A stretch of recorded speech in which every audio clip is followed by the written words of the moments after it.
Welcome back. Now, in the last meeting, we talked about quantitative design, some of the big issues like primary data and secondary data. Now, can you give me one example of primary data?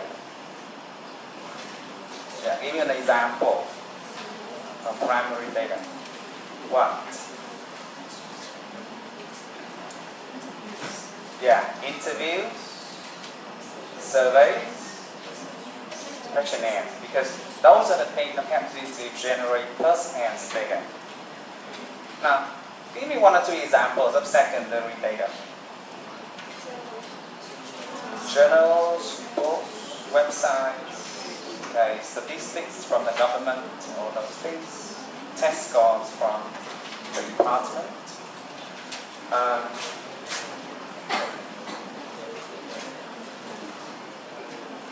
Now, think about these research questions and tell me where the independent variable and where the dependent variable. Okay. Does the use of mobile learning lead to improvement in writing score for students? Does the use of mobile learning lead to improvement in students' writing score? So, what is the IB and what is the DB? Now, IB. What is the IB? Yeah, the use of mobile learning treatment. Okay, a mobile learning. You set up some different teaching mode. And what is the DB? Yeah, the performance on the writing test score. Right. Okay, and then we also talk about the other variable like moderator variable. I may want to explore whether boys and girls perform equally well in our research. So gender is a moderator variable. Okay, I want to explore whether students with different learning styles perform equally well in our research. So learning styles can become a moderator variable. Now, usually we use moderator variable when we ask sub-questions. So the main question here is, does mobile learning lead to improvement in students' writing score? And then we ask sub-questions like, do male and female students perform equally well? Or is there any difference in gender for the writing performance? And then we ask another sub-questions. Is there any difference in learning styles for the writing score of the text? So, moderators are variables are normally used when we need to ask sub-questions. And then we have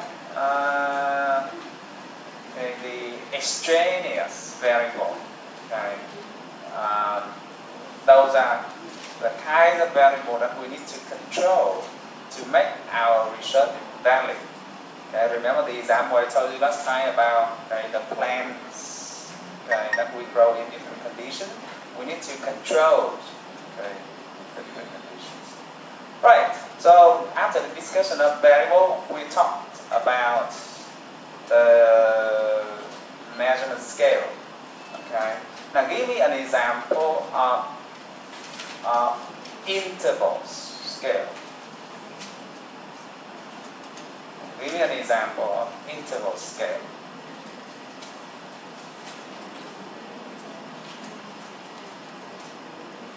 Come on. It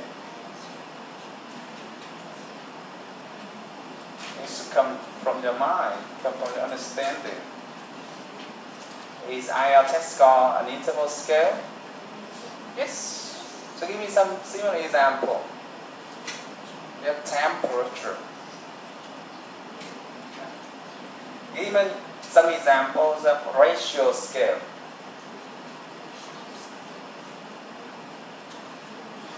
Height, okay, height, weight, volume, okay.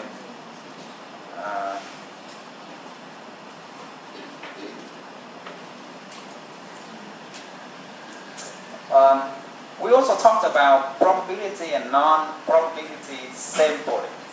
Okay, basically with probability sampling, we have some levels of randomization, and non-probability sampling does not involve randomizing of a sample. Normally, with quantitative research, we use one different kinds of probability sampling, and for qualitative research, we use non-probability sampling. Now, give me one or two kinds of non-probability sampling. Non-probability sampling. Give me some examples. Huh? Yeah, closure sampling. Okay. Just get the sample until you reach the limit, the closure. Yes, snowball sampling. Okay. Does it ring a bell to you? Yeah. Okay. Ask the participant to nominate other participants until you get enough. What else? Other? Yeah, closure sampling already mentioned. Convenient sampling. Okay, expert sampling and things like those. Okay? Right. Today,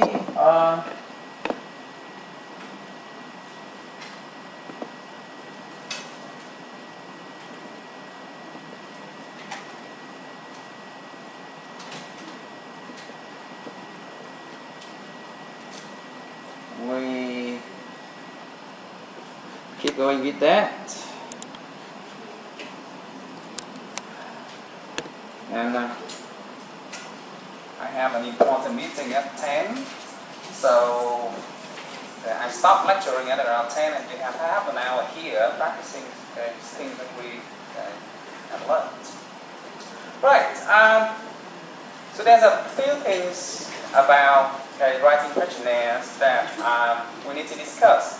And there is a whole guidebook for you upload into the system, right?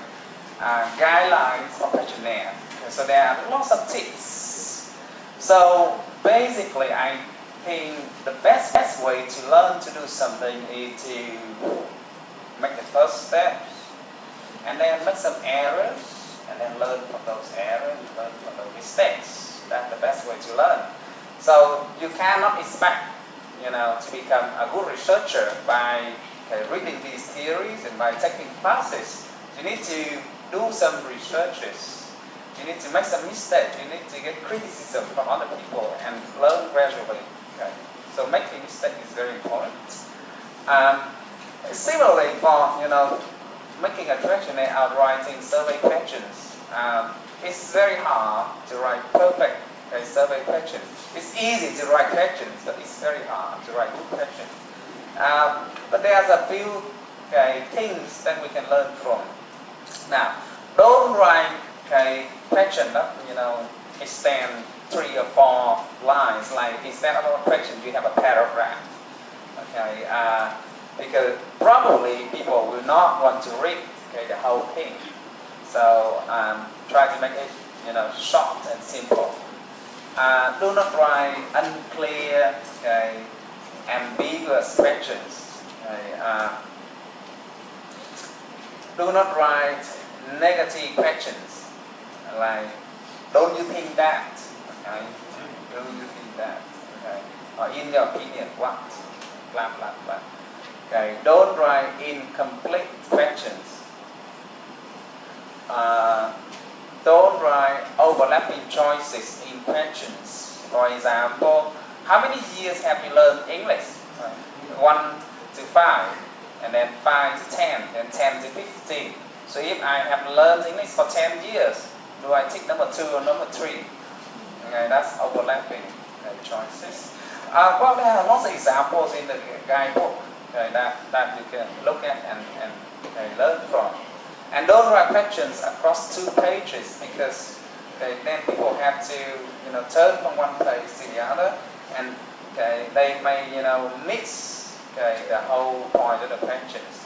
You should put yourself in the shoes of the respondents. Usually they do not want to spend too much time answering the questions. So you need to make sure that we get the best data possible. Paying attention to these things. Now there are many more tips in the books, but these are the things that I think you should pay attention to.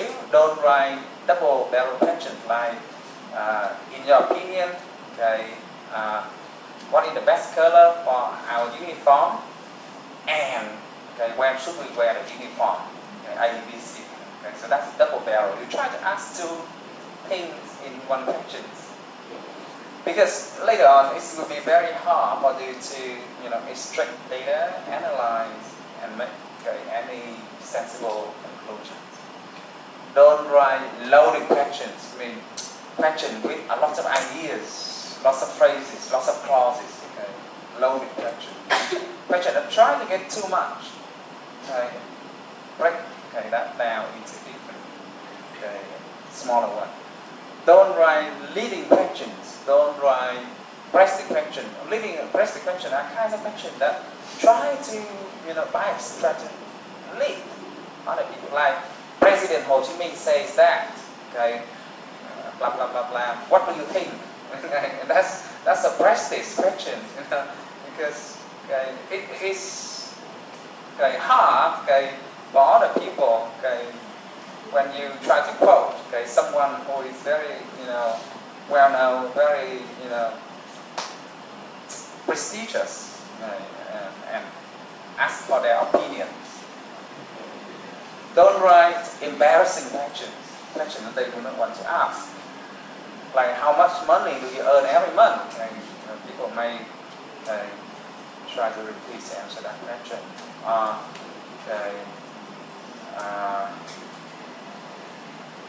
Like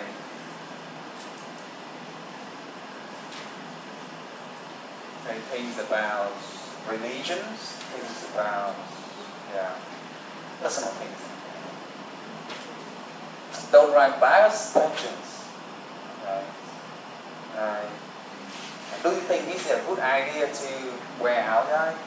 So in that case, you're already biased.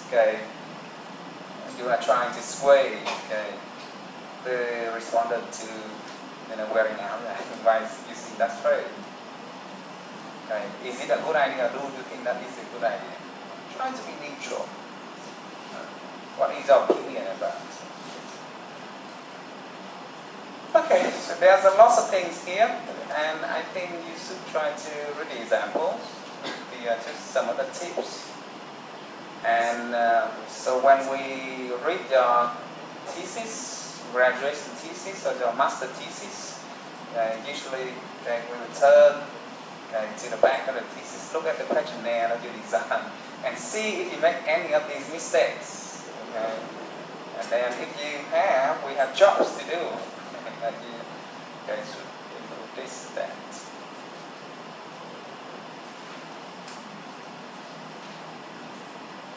Okay, so that's just a little bit. And as I have said, the best things to learn is to put your hands into the things. And even very experienced researchers have difficulties doing research because and you go deeper into the things. There are so many things to learn, and it keeps evolving. New techniques come about, new disciplines come into the field, and that may require different techniques. Now, so starting from this part, we revise some of your mathematical skills. Descriptive statistics.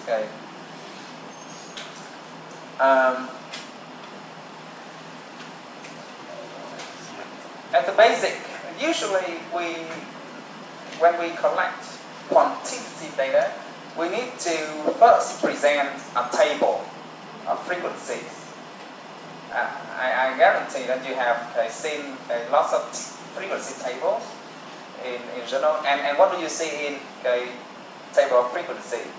Like n, I mean sample size equal to something, and then mean, mode, median, range, mean, max value, and all those things. Right. So the first thing, or the most basic thing we learn is to calculate these things. And for mean, mode, median, we'll try to do more advanced statistics like t-text, Pearson correlations later.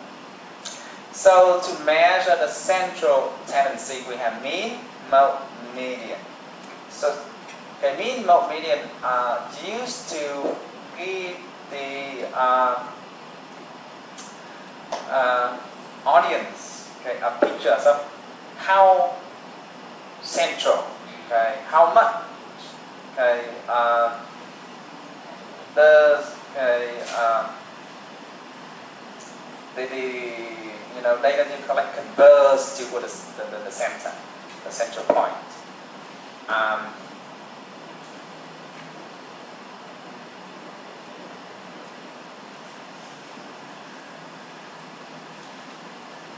Now, and look at this. Means is calculated by averaging all the values, right? And I think all of you can do this very easily. We do this very often. Look at this example. In one research, we measure the temperatures of different days in January, and then we need to calculate the mean. So we simply, add up all the temperatures. By the way, these temperatures are in Fahrenheit, not in Celsius. Okay, so average. Is it easy? Very easy. Okay, just add all of them up, divided by the sample size. Okay, so sum. Median is the middle of the sample data. Now, if the middle, if the sample size is odd, then it's the middle value. If the sample size is even, then it's the mean of two middle values. It's like this. Now, in this range of data, we have 10 cases in the sample, 10 cases, okay? And in order to get the median, we simply get the middle value of these two by getting the average. If this is, well, let me see.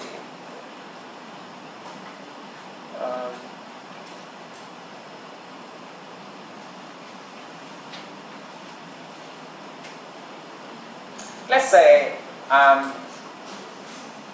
have 11 cases here, 60, and then on the 5th of January, it scores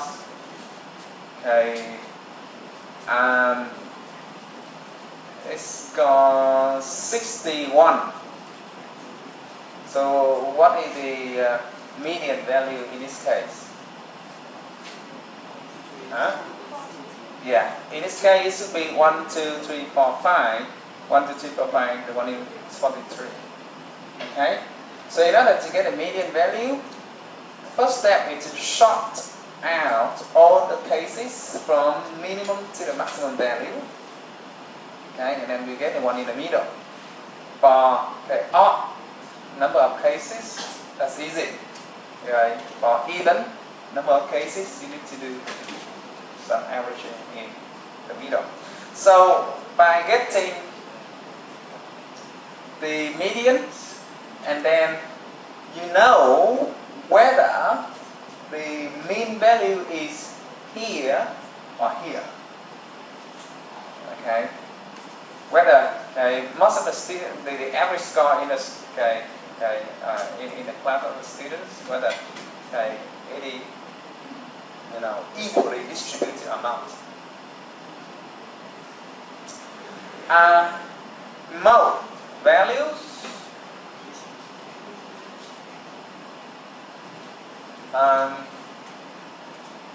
is the value that occur most, the case that occur most frequently in a set.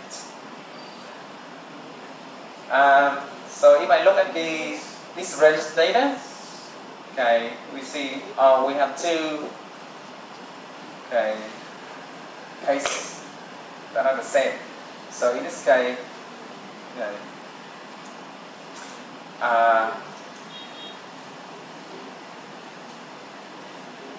mode is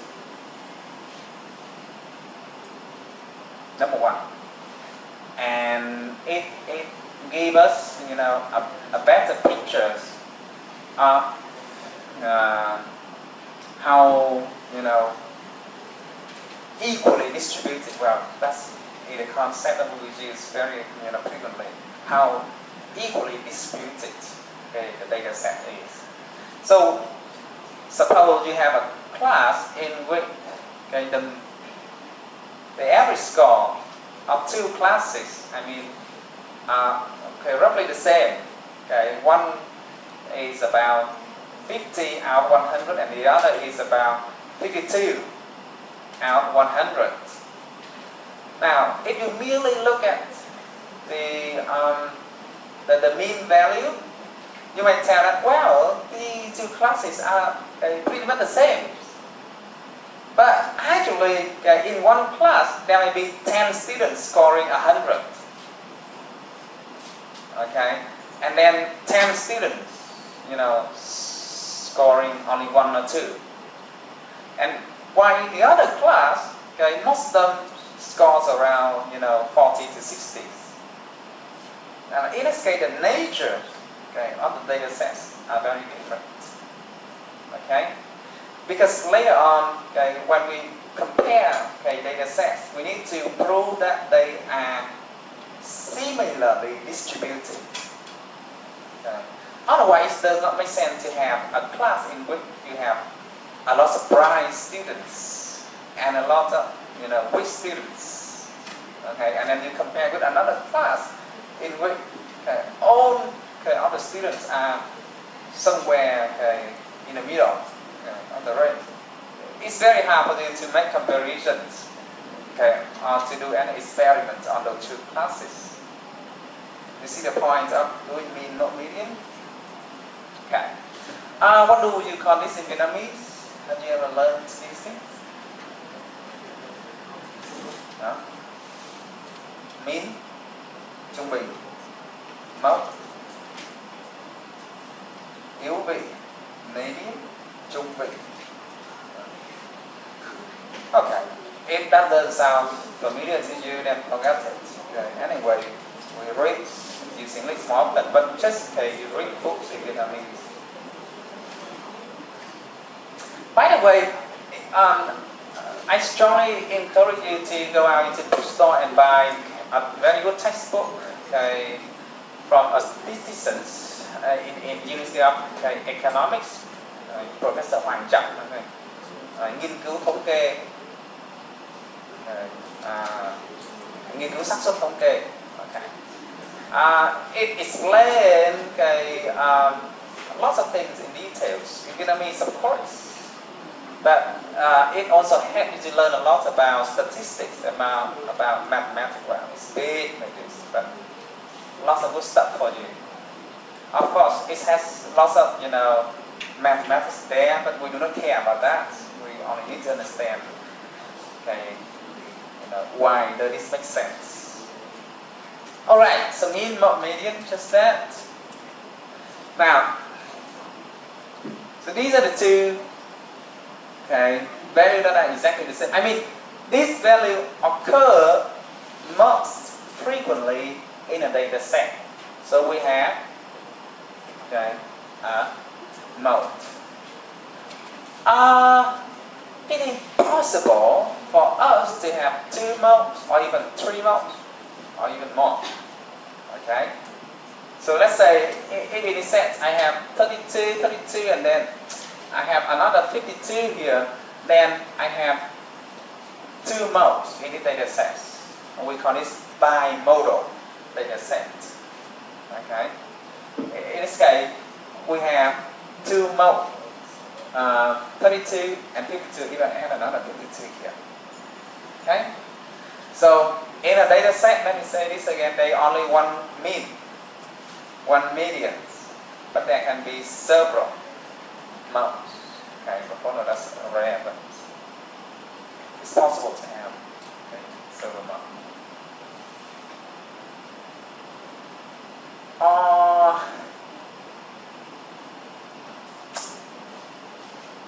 This is a little bit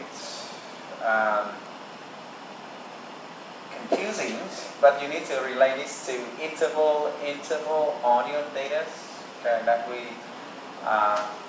talked about earlier. We come back to this when we learn to do SPSS. Because when you put data into SPSS, you need to define whether the variable is ordinal, interval, or ratio. And then the software will tell you whether you can do this kind of statistic with this variable or not. Okay. But basically, in order to have the means, the data needs to be interval or ratio. You cannot have mean for ordinal, nominal, and ordinal.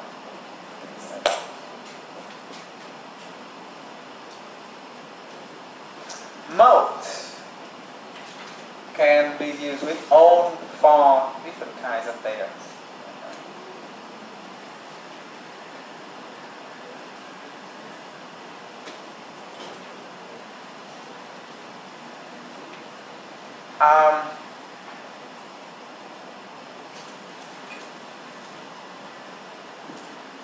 Now, these things are quite statistical. But basically, this is the thing. In all comparisons of data, we need to discuss the mean, compare the means. But we also need to present the median values, because median value can't be affected by outliers, extreme values. Okay. For example, if we compare test scores, and then most of the students score around 40 to 60 or 70, and there are 1 or 2 students scoring 100. That is called outliers. Or in the Excel files, sometimes when you input data, instead of putting in 67, and then you put in 677, that will change dramatically the mean values of the data set later. When you work with thousands of cells, that's easy to happen. Now that value is called the outliers. And later on we will learn how SPSS and other packages help us to detect those values. What do you call this in Vietnamese? Outlier. Giá trị ngoại hạng. It's too different from the other. Okay. And normally, when you conduct research, you need to remove the outlier. We say cleaning the data.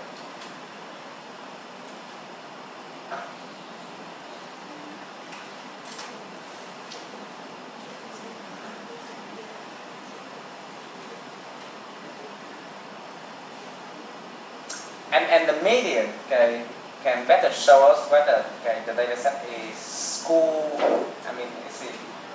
it not evenly distributed or not. Whether by sorting all the students from high score to lowest score, and then you determine the median values. Then you can decide whether most of the students in this class are in the higher range or in the lower range. Okay. That can give you a much better picture than the average score.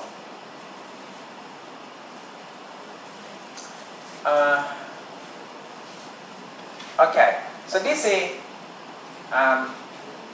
the best shape of the data set. When you compare two classes, you need to use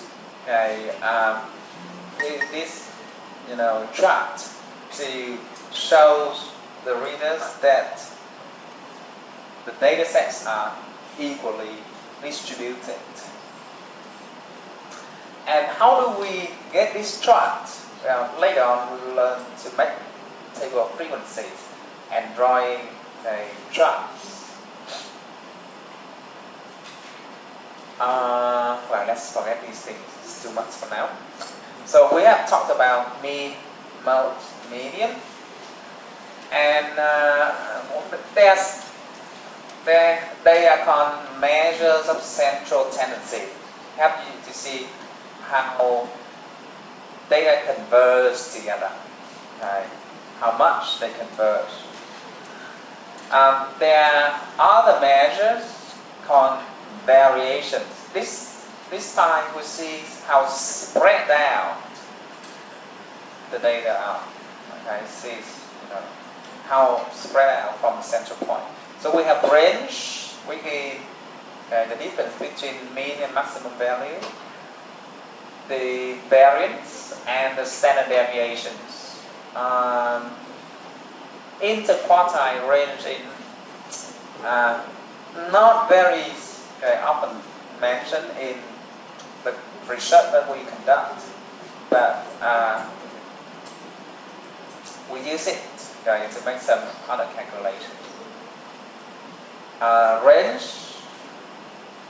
what do you call it?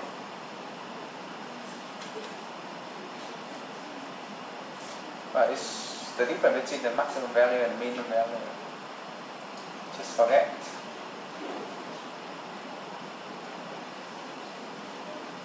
But variance, zoom sai, and standard deviation, độ lệch chuẩn. They ring a bell, right? When you learn statistics. And interquartile range, tứ phân vị. Well, we will look at them in details as well. What do you call range?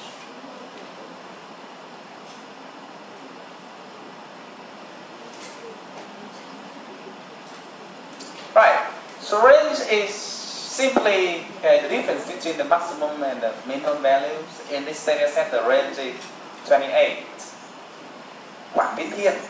Oh yes. Yeah. Somewhere very. Yeah, we can't have that.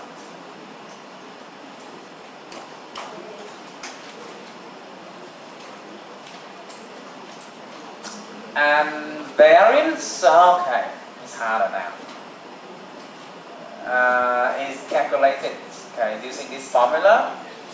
Standard deviation is just square root of the variance.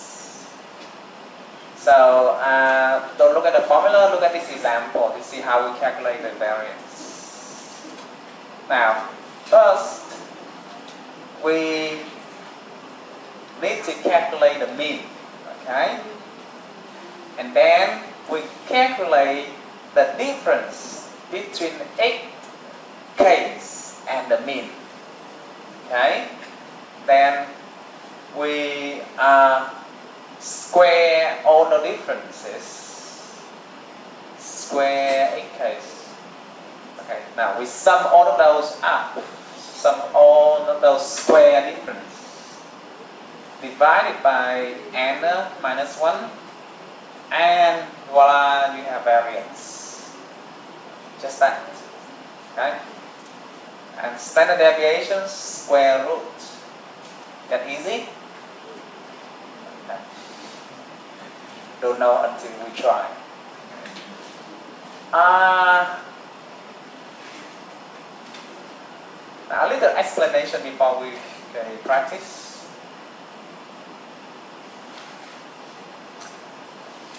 %68% of the data fall within 1 SD, okay, of the mean.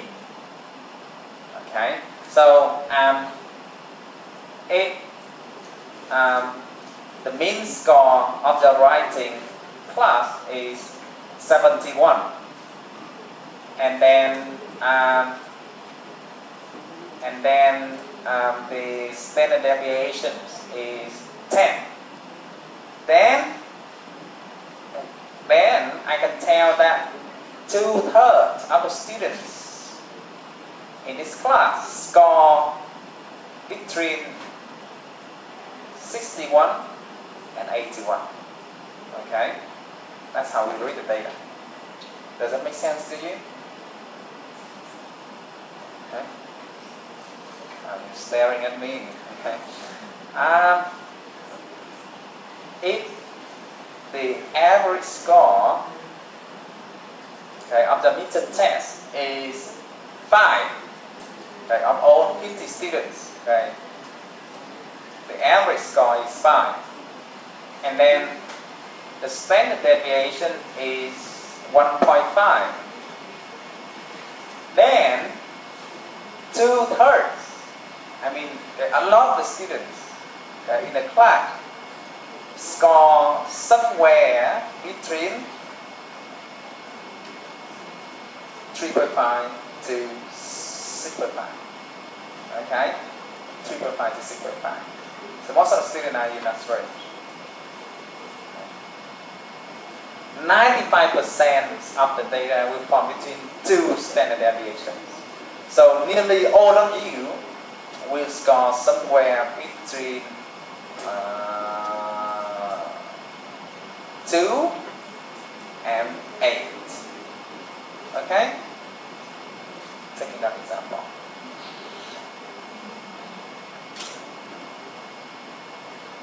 Okay.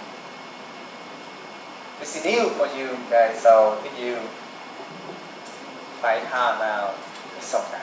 Like just keep reading and practicing. Okay?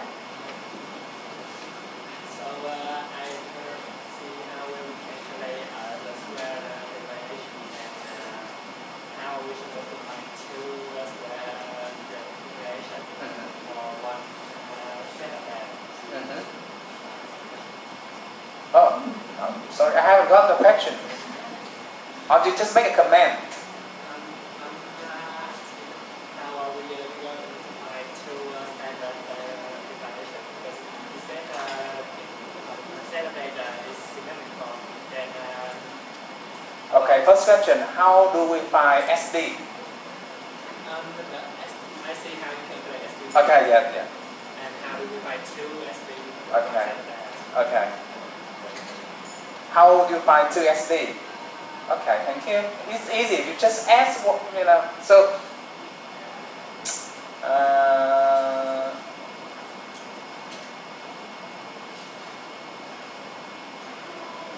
it's easy to calculate, okay, SD, okay? So 1 SD is 10.2. 2 SD is, okay, multiply by 2, 20.4. And 3 SD is 30.6. So that's how it goes. Okay? So 2 SD means 1, 2. Okay. Any other questions before we do some hands-ons? Does it make sense to you? If it doesn't make sense, then okay, let's do this.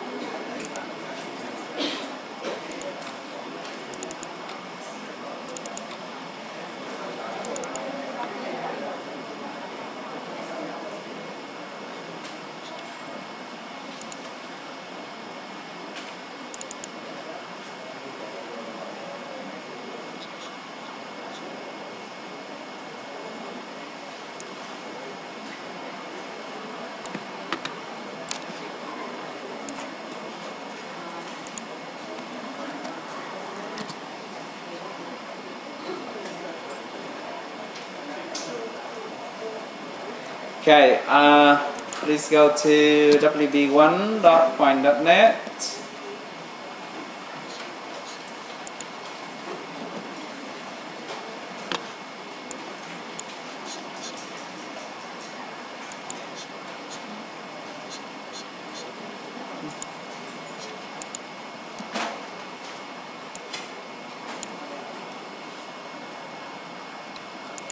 Okay, and do this task for me, do these questions for me.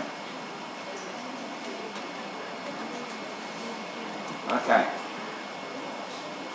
2 marks within the reach.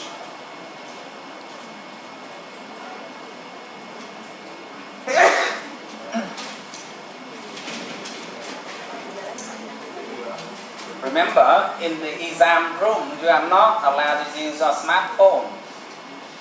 So, yeah, you can do anything, but no computer, no laptop, no smartphone. So you can use your brain, your pen, or calculator, hand calculator, but not smartphone. But here, okay, for the purpose of practice, you can use it. Now, do not put the value in here. Okay, I just want you to practice and give you the answers later. It will take some time, but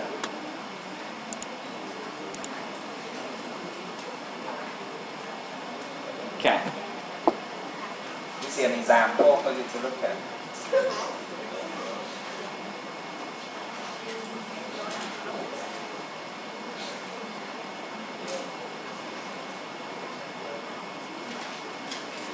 No, do not fill in the values I have told you. Just copy it to your win word. Okay, just delete all those.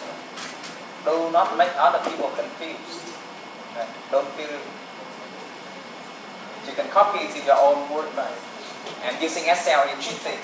Yes. You are learning to simulate exam situation. I know, okay, Excel takes only 5 seconds to do all these things. Excel is for me to be the answer key.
Okay, have you all got the answers? Not yet. We have only 10 minutes, maximum of 10 minutes. There are 5 questions.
Okay, are you all done? So, what is the mean?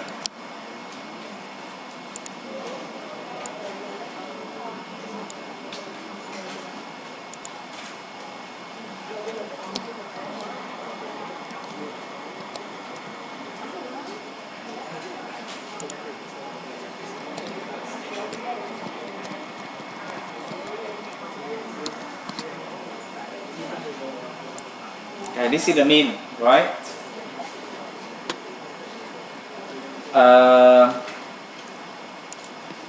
What is the median? Hmm?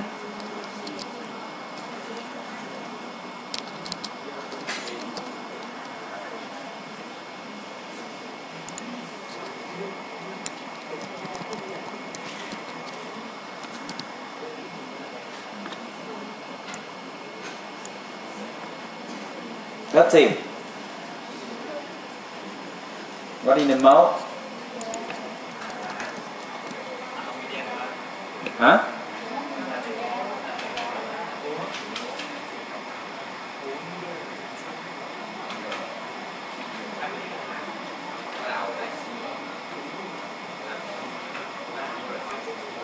And what is mode?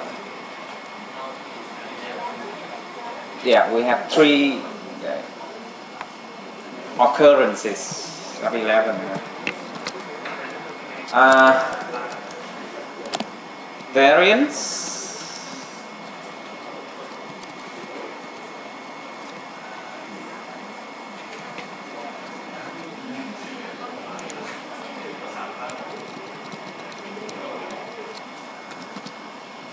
Right, you get that?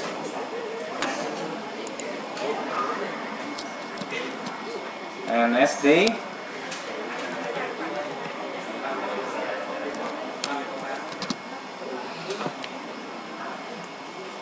Okay, so these are, we get two decimal numbers. You can round up to two decimal numbers. So is that easy to get 2 points in the test? Very easy.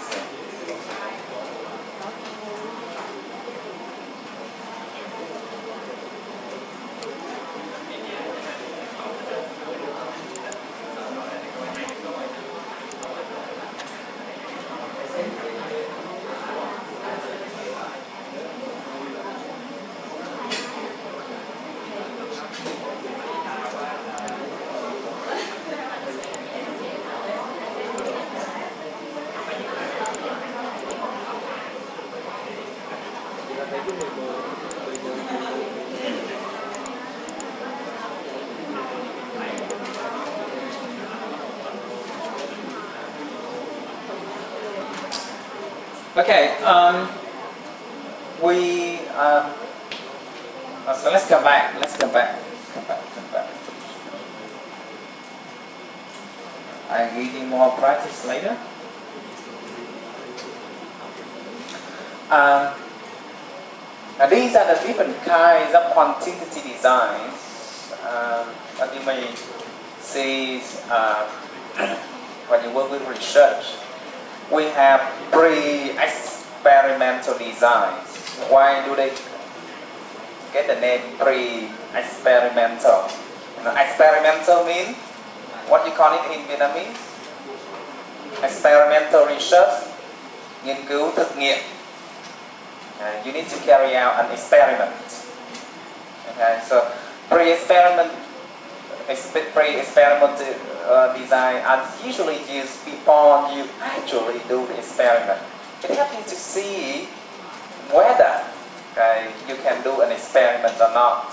So they are simple, in design, easy to conduct. Now, one short study.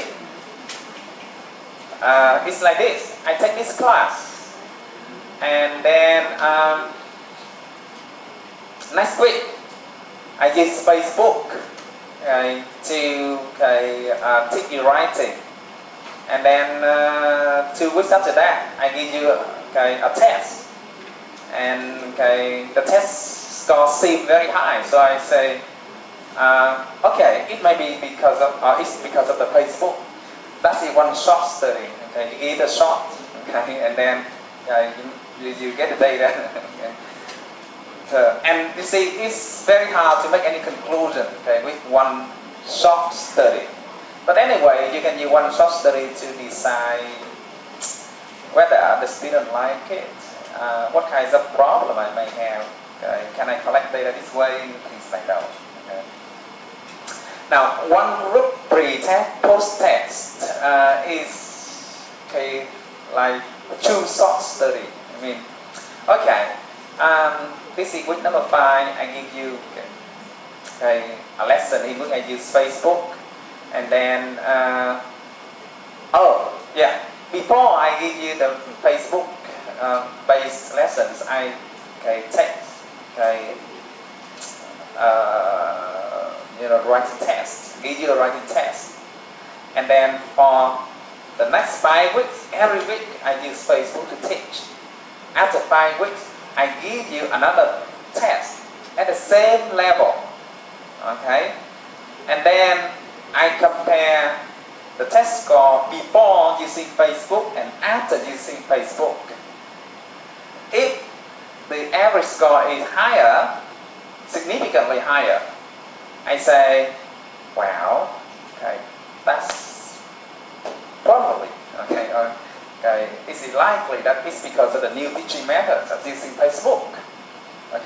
So that's one group, using one class, and you have pre-experiment test, post-experiment test to compare, right? But you see, there can be a lot of problems. It can be because after 5 weeks, students learn more vocabularies, they spend more time practicing speaking, so it's simply, natural maturations. Or after several months, naturally, they develop language skills. Or their brain develop if you experiment with young children. It can be a testing effect. Before the Facebook, you do not know the format of the text. But when I do it a second time, you know that there will be multiple choice. There will be this part. And you are more familiar with the test. So the test score also improve. You see? But anyway, this is very easy to do, and it helps you to see whether you can do the same pre-post test in other classes or not.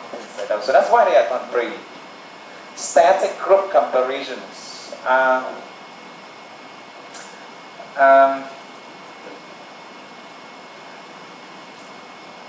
This is like this. I take class A, you are learning now, and then I take another class B. In this class, I teach like this. In class B, I use Facebook, and then at the end of the semester, I compare the test score of the two classes. So that is static group comparisons.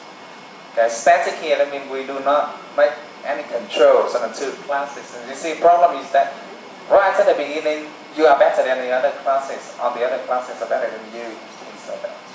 So these are pre-experimental. They are simple, they are easy to do, and they are usually done before we carry out a full experiment to figure out beforehand what kinds of problems we may have, to see how we can improve this, improve that. You know, some research may take billions, and you know, if you go into the wrong direction or if you do not plan well ahead, it could cost a huge amount of money to fix it later. So now, experimental designs. Okay, we have randomized group designs. Basically, it's like static group. But now, I have class A, class B. I put all of you together in one box, all of the name, and then randomize. Take some of you into one group, control group. Take some of you into experimental group. So randomization to make sure that you are the same.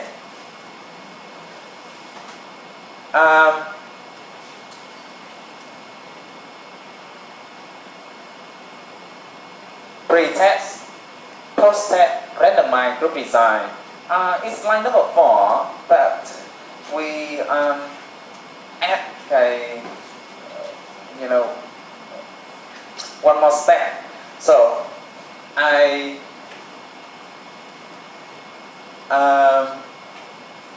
randomize on the students, and then take students into groups, control group, experimental group. Before the experiment, I give 2 groups a grammar text, same grammar text, and then I compare the 2 groups.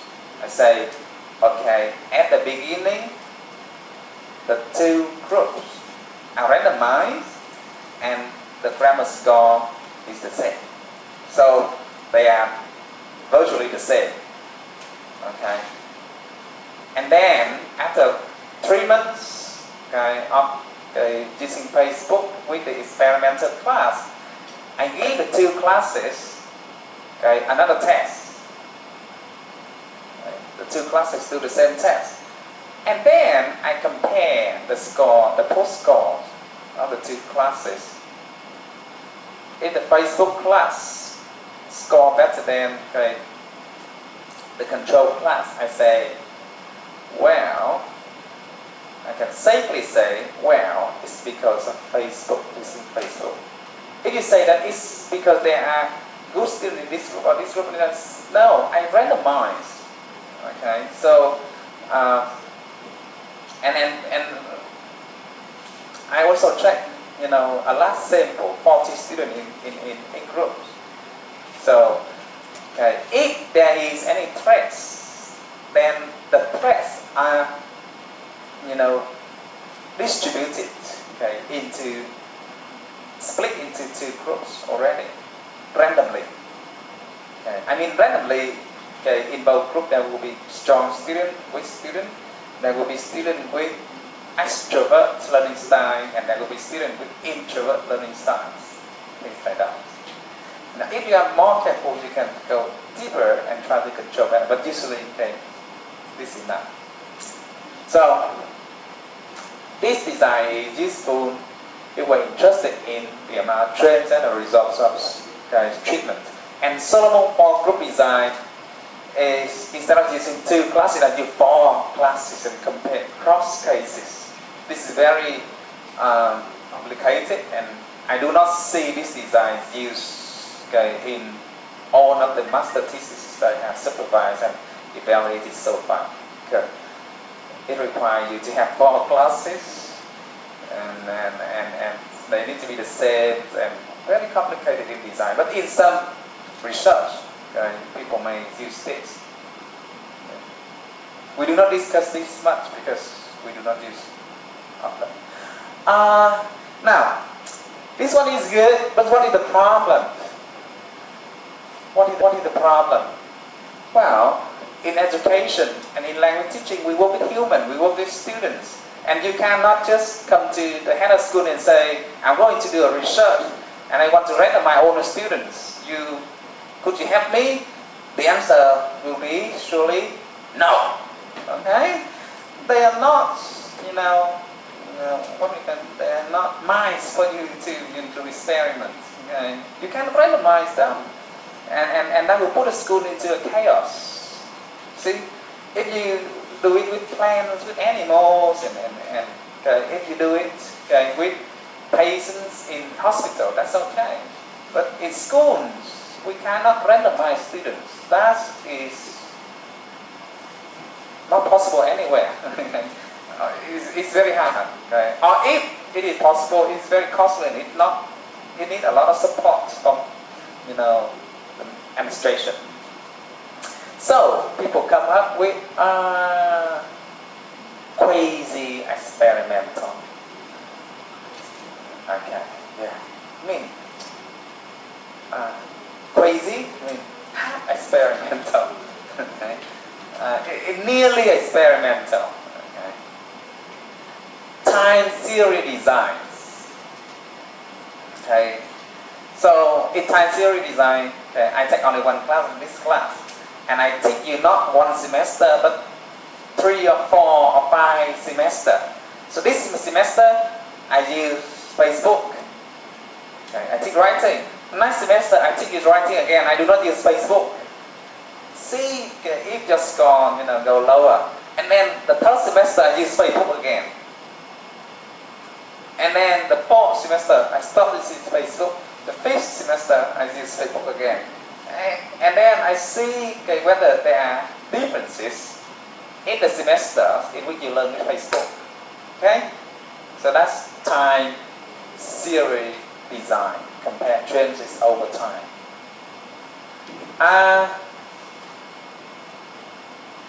Reversal design is similar to number 7.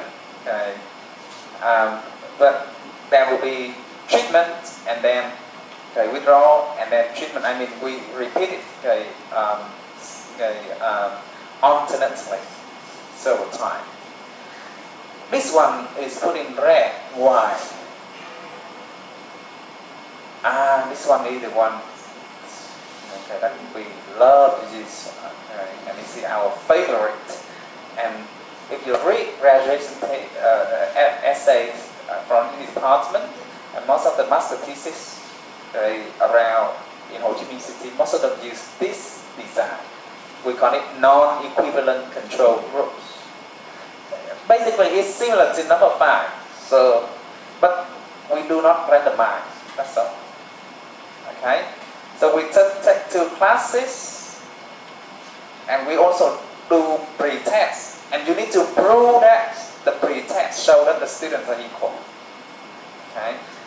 The next job is to do the experiment and then prove that after the experiment, the experimental groups does better. Okay. So that's the point. So there is no randomizations, but you need to prove that in the beginning they are the same. And after 3 months, learning with a new technique or the new methods, they are better. Okay? Without randomization. Now, that will make your design a little bit weaker.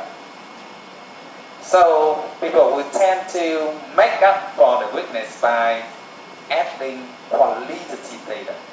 Okay. Facebook students learn better. And then you may add some data like most of the Facebook students feel happier, more motivated. Okay, so that's one additional qualitative data. And when I observe the classroom, or when I put a video camera, observe the classroom, students using Facebook interact more, and things like those. So, in order to add power to your conclusion that Facebook is a good technique, for example. Okay? So, this is more suitable for educational setting, better for schools, but it may be a little bit weaker, and we make up for the weakness by combining qualitative research. We'll talk about that later. Ex post facto design. Well, that sounds not very familiar to me, and we do not use it often.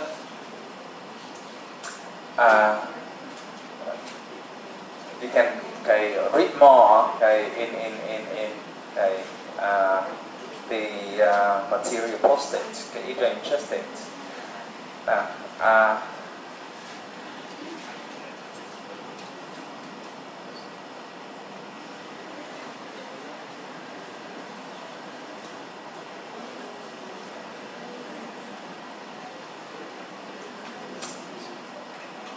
Okay.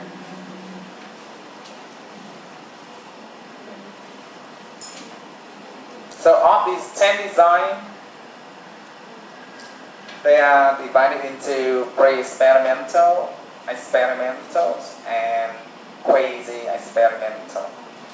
The one that you're going to use most of them will be non-equivalent control groups. Okay? But it's is necessary to understand the other designs. Okay? In case you read studies that use them. But I can tell you that about 80% of the language education research that I have worked so far, that I have criticized so far, use this design. Now, do you have any questions or comments before I stop lecturing and give you one more practice?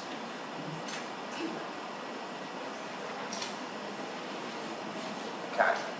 You are very good students. Okay. No questions? Okay. I don't understand about the variance about into much or range.